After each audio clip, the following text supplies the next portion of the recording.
चलिए, हेलो बच्चों, कैसे हैं? अच्छे हैं। चलिए एक सवाल हम लोग लगाते हैं। देखिए, एक वस्तु को 500 रुपए में बेचने पर हानि होती है। इसका मतलब कि वस्तु को जब हम 500 रुपये में बेचेंगे तो हमें लाभ होगा कि हानि? हमें हानि हो रही है। कब? जबकि 500 रुपए में क्या करेंगे? बेचेंगे। तो ये विक्रय मूल्य हुआ कि क्रय मूल्य हुआ? विक्रय मूल्य। वेरी गुड, ये हो गया विक्रय मूल्य। यानी हमें हानि हो रही है। कब?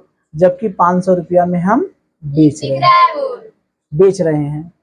यदि इस वस्तु को 700 रुपये में बेचते हैं, यानी 700 रुपये में जब बेचते हैं, 700 रुपये में बेचते हैं, तो 700 रुपया बेचते हैं तो 700 रुपये क्रय मूल्य हुआ कि विक्रय मूल्य? विक्रय मूल्य। Very good. क्योंकि बेचने वाला हम बताए थे शुरू में ही कि हमें ध्यान देना है क्रय मूल्य और विक्रय मूल्य। खरीदने वाला मूल्य कौन है और बेचने वाला मूल्य। तो ये दोनों में बेचने वाला मूल्य है। एक बार बेचा जाता है 500 रुपये में और एक बार बेचा जाता है 700 रुपये में। तो 500 रुपया में जब बेचेंगे तो हानि हो रही है, और 700 रुपया में बेचेंगे तो क्या हो रहा है? लाभ। क्योंकि 700 रुपया में बेच रहे हैं तो दुकानदार को पहले होने वाली हानि से 3 गुना लाभ हो रहा है। यानी पहले जो हानि हो रही है उससे 3 गुना क्या होगा? लाभ। जैसे अगर हम कह दें कि अनुज के पास, मान लीजिए पायल के पास 5 रुपए है, अनुज के पास पायल से 3 गुना के बराबर रुपया है। पायल के पास 5 रुपए है तो अनुज के पास पायल से 3 गुना के बराबर रुपया है। तो कितना है? 5 गुणे 3, यानी कितना रुपया है? 15 रुपया। तो यहाँ पर देखिए, ये जो हानि हो रही है, हानि से 3 गुना लाभ होता है। हानि जितनी भी है उस हानि में, हानि जो है उससे 3 गुना क्या हो रहा है? लाभ। यानी हानि में अगर हम 3 का गुणा कर देंगे तो क्या मिल जाएगा? लाभ। तो हमें पूछ रहा है क्रय मूल्य ज्ञात कीजिए। तो जो नहीं पता रहता है उसे हम क्या मान लेते हैं? एक्स। तो क्रय मूल्य हम क्या मान लें? क्रय मूल्य को हमने मान लिया एक्स। ठीक है। अब क्रय मूल्य को हमने मान लिया एक्स। तो मुझे ये बताइए कि हानि निकालने के लिए हम लोग क्रय मूल्य में से विक्रय मूल्य घटाते हैं कि विक्रय मूल्य में से क्रय मूल्य में से विक्रय मूल्य। बहुत अच्छे। क्रय मूल्य कितना है भैया? क्रय मूल्य कितना माने हैं? एक्स। विक्रय मूल्य कितना है? 500। हानि जब हो रही है तो उस समय विक्रय मूल्य कितना है? 500। और जब लाभ हो रहा है तो लाभ कब होता है? लाभ के लिए इसमें से विक्रय मूल्य माइनस क्रय मूल्य। बहुत अच्छे। विक्रय मूल्य कितना है भैया? 700 रुपया माइनस क्रय मूल्य कितना है? एक्स। अब मुझे ये बताइए, ये समझ में आया कि नहीं? हानि जो है क्रय मूल्य में से विक्रय मूल्य घटा दिए। बेचे थे कितने में? 500 में। खरीदे थे कितने में? एक्स में। तो हानि कैसे निकालेंगे? क्रय मूल्य में से विक्रय मूल्य घटा दिए, 500 आ गए। अब लाभ कैसे निकालेंगे? विक्रय मूल्य में से क्रय मूल्य। तो 700 रुपया में बेचे तो लाभ हो रहा है, तो 700 में से क्रय मूल्य घटा दिए एक्स। अब देखिए, ये हानि है, हानि में 3 का गुणा कर दे रहे हैं तो क्या हो जा रहा है? लाभ। क्यों? क्योंकि यहाँ साफ साफ कह रहा है कि ये जो हानि है वो हानि से 3 गुना करेंगे तब हमें लाभ मिलेगा। हानि से 3 गुना करेंगे तब क्या मिलेगा? लाभ। तो हानि कितना है? एक्स माइनस 500 गुणे 3। लाभ कितना है? 700 माइनस एक्स। अब पक्षांतर आ गया, इसीलिए पक्षांतर हमने अलग से बताया था ना कि हर जगह मिलेगा, कहीं पीछा नहीं छोड़ेगा। ठीक है। जैसे पिक्चर देखते हैं ना तो उसमें कॉमेडी करने वाला जो रहता है वो हर जगह चला आता है ना, जब वखान करेगा वो बहुत बढ़िया है, सबको मार गिराते हैं, एक सैनिक के बराबर है, तो समझ जाते हैं देखने वाले कि किसके बारे में बात हो रही है। मैं वही कॉमेडी, तो वही है। ये क्या है अभी, अब अगर ब्रैकेट के अंदर दो चीजें हैं तो ब्रैकेट के बाहर वाली चीज का दोनों में गुणा होता है। 3 का गुणा x में भी होगा और 3 का गुणा 500 में भी होगा कि नहीं। इधर 700 माइनस क्या होगा x, पक्षांतर कर दें 3x धन x बराबर 700 अपान 1500 हो गया। पक्षांतर करेंगे उधर प्लस 1500, 4x बराबर 2200, तो x बराबर 2200 बटे 4, यानी x बराबर कितना आ गया 550। ठीक है, कौन सा उत्तर दूसरा। तो इसमें कहाँ मेहनत लग रहा है हमारा, समझ में आ रहा है। कुल चक्कर यही है, हानि जो है 3 गुना करेंगे तो लाभ मिलेगा, यही ना है। हानि से 3 गुना करेंगे तो लाभ मिलेगा। एक बार देख लीजिए फिर से, एक वस्तु को 500 रुपए में बेचते हैं, कितने में बेचते हैं 500 रुपए में अगर बेचते हैं यानी विक्रय मूल्य है, तो क्या होता है हमें हानि होती है। अगर हम उसे 700 रुपए में बेचते हैं तो क्या होता है लाभ, ठीक लाभ। तो अब देखिए कह रहा है कि हानि से 3 गुना लाभ होता है, यानी हानि में जब 3 गुना कर देंगे तब वो क्या होगा लाभ। तो हानि कैसे निकलेगा भैया, क्रय मूल्य पूछ रहा है, तो क्रय मूल्य हमने क्या मान लिया x। तो हानि कैसे निकलेगा, क्रय मूल्य में से विक्रय मूल्य घटा दिए तो हमें हानि निकलेगी। यही ना था सूत्र हमारा कि क्रय मूल्य ज्यादा रहता था, अधिकता में से कम का क्रय मूल्य में से विक्रय मूल्य घटा दिए, यानी क्रय मूल्य है x में से 500 घटा दिए हानि मिल गई। लाभ कैसे मिलेगा, विक्रय मूल्य में से क्रय मूल्य घटा दिए, यानी बेचने वाले में से 700 में से x घटा दिए, लाभ मिल गया। अब हानि में 3 का गुणा कर देंगे तो क्या मिल गया लाभ। हानि कितना है x माइनस 500 गुणे 3 बराबर 700 माइनस x।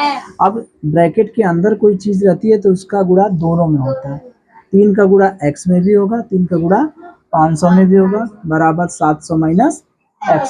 पक्षांतर कर लें, पक्षांतर करने के लिए x को बराबर के इस साइड लाए तो ये है ऋण, ऋण बराबर के इस साइड में आएगा तो क्या आएगा धन, 3x धन x बराबर 1500 ऋण है, इधर जाएगा तो क्या हो जाएगा धन।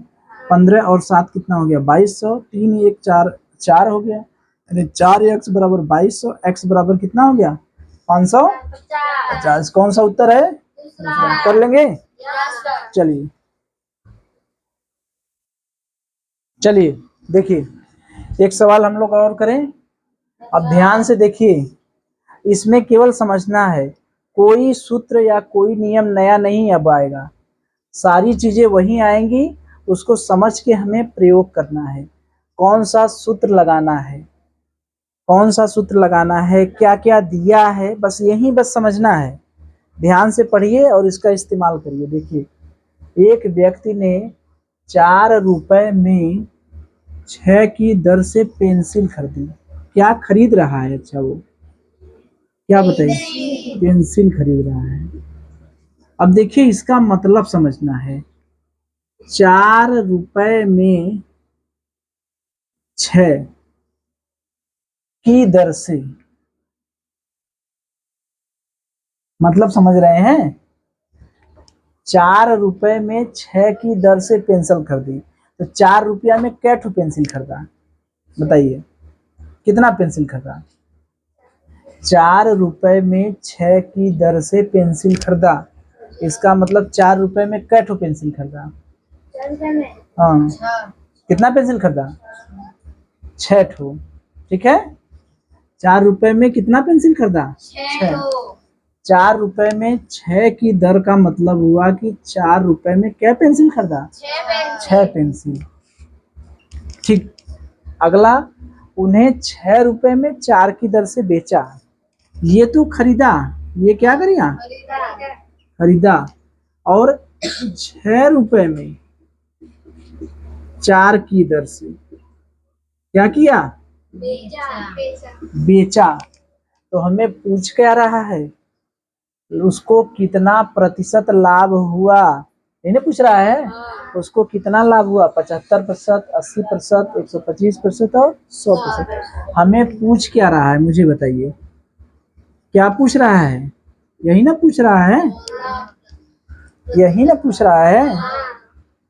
अरे साफ साफ लिखा है, एक व्यक्ति 4 रुपए में 6 की दर से पेंसिल खरीदी। इसका मतलब कि 4 रुपए में 6 पेंसिल खरीदी। ठीक है। अब बेचा कैसे? 6 रुपए में 4 पेंसिल, यानी 6 रुपया में 4 पेंसिल बेचा। खरीदा कितना, बेचा कितना, दोनों पता है। हमें पूछ रहा है प्रतिशत लाभ। याद करिए सूत्र, जब भी कभी प्रतिशत लाभ निकालना होता है, कुछ याद आया? हाँ बताइए सूत्र। वाह, लाभ बटे क्रय मूल्य। वेरी गुड, समझ गए भाई सब लोग तो। ठीक है। तो अब देखिए, सारा खेला यही है। शुरू शुरू में हम लोग सवाल लगाए थे तो बड़ा आसानी से लाभ दिया था ना, बड़ा आसानी से क्रय मूल्य दे रहा था। हम लोग प्रतिशत लाभ बड़ा आसानी से निकाल ले रहे थे। यहाँ भी बड़ा आसानी से दिया है। ठीक है। तो जादू दिखाएं? जादू दिखाएं? एक ऐसा चश्मा दिखाएं जिससे क्रय मूल्य पता चल जाए, लाभ पता चल जाए। चश्मा लगाएं, पता चल जाएगा। अच्छा, प्रतिशत लाभ निकालना है तो अगर हमें लाभ पता चल जाए, क्रय मूल्य पता चल जाए तो हम सवालिया नहीं लगा लेंगे क्या? तो यहाँ लाभ और क्रय मूल्य दोनों दिया है, नहीं दिखाई दे रहा है? कहाँ दिखाई दे रहा है? कितना लाभ है, कितना लाभ है? लाभ दिया है, बताइए। क्रय मूल्य दिया है? कहाँ, कितना दिया है? हाँ बताइए, कहाँ दिया है, कितना दिया है बताइए। लेकिन चश्मा कहाँ, कितना है क्रय मूल्य बताइए? 4 रुपए में 6। तो क्रय मूल्य होता क्या है? क्रय मूल्य तो वही होता है ना जो खरीदा जाता है। तो क्रय मूल्य कितना दिया है? 4 रुपए में 6। इसका मतलब क्रय मूल्य 4 रुपया रखें कि 6 रखें, क्या रखें? 4 रुपए। अब विक्रय मूल्य क्या रखें? एक चश्मा लगाएं, चश्मा लगा देंगे सर क्रय मूल्य दिखने लगेगा। अभी नहीं दिख रहा है ना? अगर चश्मा लगा देंगे तो क्रय मूल्य दिखने लगेगा। लगाएं चश्मा? अच्छा चलिए। अच्छा मुझे ये बताइए कि 4 रुपए में 6 खरीद रहे हैं। ठीक है। 4 रुपए में कितना खरीद रहे हैं? 6। तो मुझे ये बताइए, अगर 4 रुपए में, इधर है लिखे, चलिए इसको फिलहाल हम मिटा दें। मुझे ये बताइए, अगर 6 पेंसिल खरीद रहे हैं क रुपया में? 4 रुपए में। तो एक पेंसिल कितने में खरीदेंगे भैया?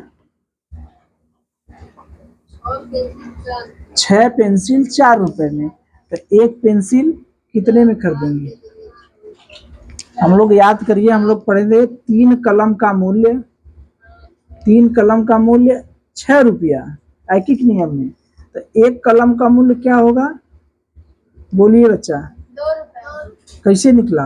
3 कलम का मूल्य 6 रुपया, तो एक कलम का मूल्य 6 में 3 का भाग दे दिए, इसको इधर पक्षांतर कर दिए। तो 6 में 3 का भाग दे कितना आ गया? 2 रुपया।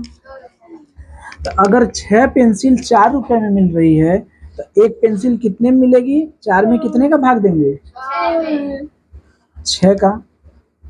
तो कितना हो गया? 2 दूना 4, 2 तिया 6, 2 बटे 3 रुपया हुआ ना? अब मुझे बताइए, इधर बताइए, 4 पेंसिल कितने में खरीद रही है? 6 रुपये में। तो एक पेंसिल कितने में खरीदेगा भैया? 6 बटे 4, यही होगा ना? 3 बटे 2। ठीक है। तो ये मुझे बताइए, जो खरीदा कितने में एक पेंसिल? 2 बटे 3 रुपया में। एक पेंसिल बेचा कितने में? 3 बटे 2। फिर से बोलिए। 3 बटे 2 रुपए। एक पेंसिल खरीदा कितने में? 2 बटे 3 रुपए में। और एक पेंसिल बेचा कितने में? 3 बटे 2 रुपए में। तो यह क्रय मूल्य है ना? नहीं है क्या? अरे जो खरीदा एक पेंसिल जितने में खरीदा वो है ना क्रय मूल्य है। यह विक्रय मूल्य है। नहीं हुआ क्या? हो गया। चश्मा लग गया? हाँ क्रय मूल्य विक्रय मूल्य दोनों दिया है। हाँ अगर इतना परेशान न करके खाली दे दिया होता कि एक पेंसिल 2/3 रुपए में खरीदी जाती है और 3/2 रुपए में बेची जाती है, तो लाभ प्रतिशत निकालिए, हम लोग बड़ी आसानी से निकाल लेते हैं। हाँ लेकिन उसी सवाल को उलझाने के लिए, दिमाग का टेस्ट लेने के लिए खाली ये कहा है कि 4 रुपए में कितनी पेंसिल खरीदता है? 6। 6 रुपए में। तो 4 रुपए में 6 की दर से पेंसिल खरीदी, यानी 6 पेंसिल खरीदी 4 रुपया में, तो एक पेंसिल खरीदी 2/3 रुपया में। तो यही हमारा क्या हो गया? क्रय मूल्य। अब 4 पेंसिल 6 रुपये में खरीदा, तो एक पेंसिल कितने में बेचेगा? 4 पेंसिल, हाँ 4 पेंसिल 6 रुपये में बेचा, तो एक पेंसिल कितने बचा? 3/2 रुपये। तो हमारे पास क्रय मूल्य पता है, विक्रय मूल्य पता है। ठीक है, अब हम लोग चाहें तो क्रय मूल्य हमें पता चल गया, विक्रय मूल्य पता चल गया, तो अब हम लोग लाभ प्रतिशत नहीं निकाल सकते क्या? निकाल सकते हैं। याद करिए, लाभ प्रतिशत, लाभ का सूत्र मुझे बताइए। लाभ बटे क्रय मूल्य गुणे क्या हो गया? 100। Very good. अब लाभ कितना है भैया? लाभ कैसे निकलेंगे?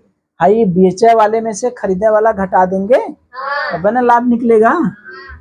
देखिए 3/2 में से 2/3 घटा देंगे। क्यों घटाएं? लाभवा कैसे निकलेगा?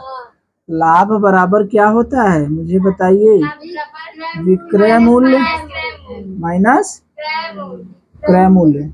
ये सब तो हम लोग पढ़ चुके हैं ना, कि कहीं भी भैया लाभ निकालना हुआ तो विक्रय मूल्य में से क्या घटा देंगे? क्रय मूल्य। तो हम यही ना किए हैं, विक्रय मूल्य में से क्रय मूल्य घटा दिए, बटे नीचवा क्या रहता है? क्रय मूल्य। क्रय मूल्य कितना है? क्रय मूल्य कितना है? 2/3 गुणे क्या हो गया? 100। अब अलग से हम लोग इसका मान निकालें, घटा लें, तो अलग से हम लोग निकालेंगे। देखिए तो मैं निकाल दे रहा हूँ, 3/2 माइनस 2/3। ये हम लोग लघुत्तम लेकर हल कर सकते हैं ना। 2 तिया हो गया 6, 2 तिया 6, 3 त्रिक 9, माइनस 3 दूनी 6, 4, यही ना हुआ?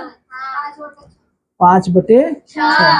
तो यहाँ पर हम लोग 5/6 लिख सकते हैं, और नीचे 2/3 लिख सकते हैं, गुणे 100।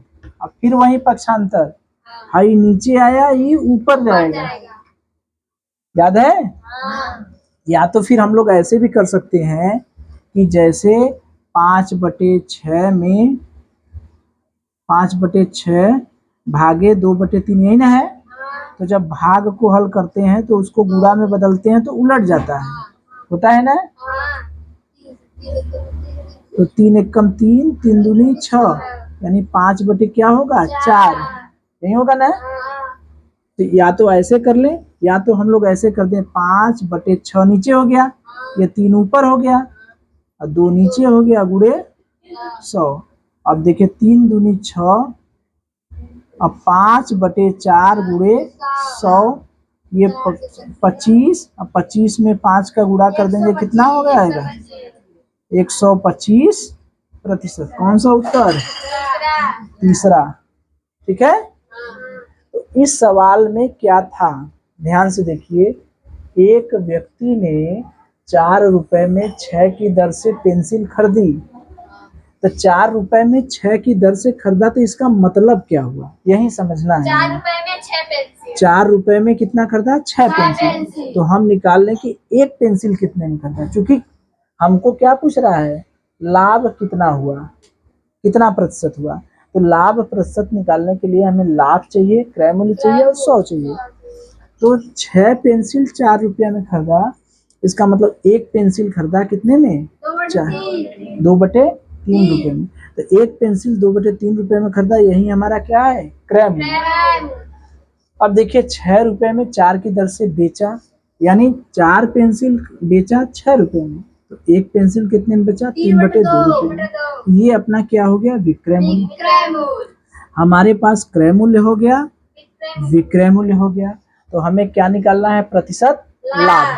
तो प्रतिशत लाभ निकालने का सूत्र हमने बताया है, लाभ बटे क्रय मूल्य गुणे 100। कोई कंफ्यूजन नहीं होना चाहिए, क्रय मूल्य हमेशा नीचे रहेगा और लाभ ऊपर रहेगा। तो लाभ कैसे निकालेंगे, विक्रय मूल्य में से क्रय मूल्य घटा देंगे, यानी 3/2 में से 2/3 घटा दिए, बटे है निचवा का रहेगा क्रय मूल्य। क्रय मूल्य कितना है, 2/3 गुणे 100। अब इसको सरल किए ना, यहाँ कितना आ गया, 5/6 बटे 2/3 गुणे 100। अब इसको सरल कर दिए, ये 3 ऊपर चला गया, 6 नीचे चला गया, काट दिए, 5/4 गुणे 100 यानी कितना प्रतिशत आ गया, 125। ठीक है, कर लेंगे, हाँ सर। चलिए।